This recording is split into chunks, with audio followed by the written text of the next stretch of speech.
So when it comes to making creative, this is a big challenge. I know if you're here and you're like, I want to be on TikTok, I want to be advertising here, I want to leverage, get the lower costs and diversify on Facebook and all this stuff, but this seems like a lot of work. Here's some options. So number one is the Creator Marketplace.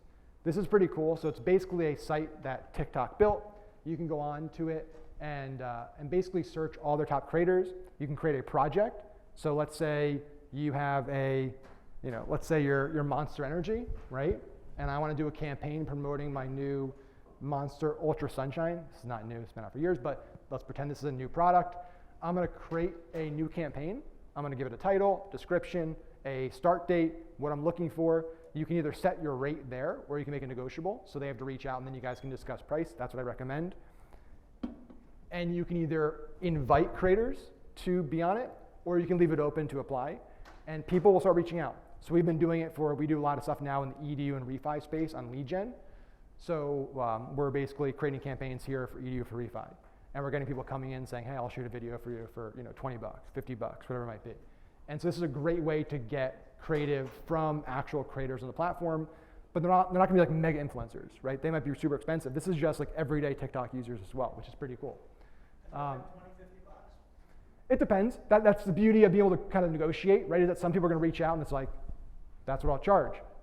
Some people it's gonna be hundreds, some people it could be thousands or more. It's gonna depend on how much they've done in the past and built directly into it, which is why I really like it. This is also for research purposes. You can go in and search like, gadget, and this is gonna show the top kind of gadget creators. So if you're thinking about creating like an ad about my gadget, going and seeing the top people and then their top videos is a great way to do research and see like, this video has 10 million views. What did they do? What was the caption on it? What was the framework of the video? TikTok video editor and video templates. Again, if you're repurposing content, all the native stuff, these tools make it really easy to just clip, edit, transition, add text, add effects, add sounds directly inside TikTok, inside Ads Manager. Then there's apps like Fiverr and Billo where you can pay, 50, 60, 100 bucks to get videos done. We've used both of them. They do good work. Fiverr you can find, it's gonna be hit or miss quality-wise. You're gonna get some people that are just crappy and some people that do good work. Billo is a little better quality. Then you have apps like Promo, Canva, Biteable. Vimeo now has a TikTok partnership where they have templates. So you can drop images in, you can drop video clips in, and they have kind of natively looking TikTok ad templates that you can use. And then my personal favorite is Inshot, which is a free app. We pay, I think I pay like $50 a year for the premium Inshot.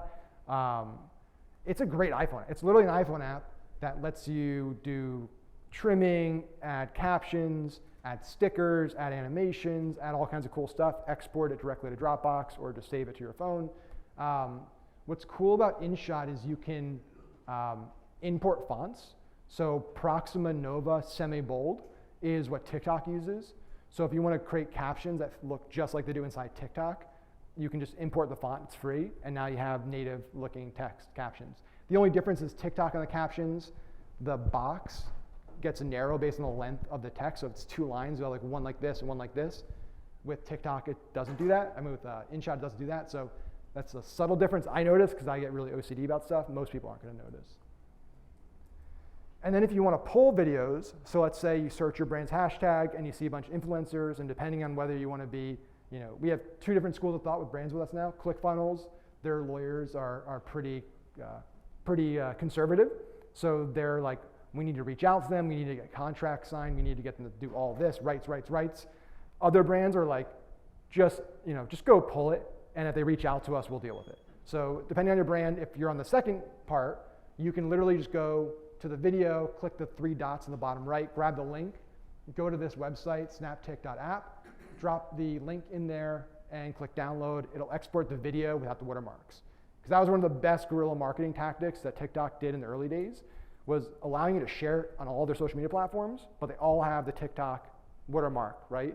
So I think something like 60% of Reels probably are TikTok videos, and just free marketing for TikTok. So if you try to download it from TikTok, you're gonna have the watermark. You can't use it on TikTok for the ad side.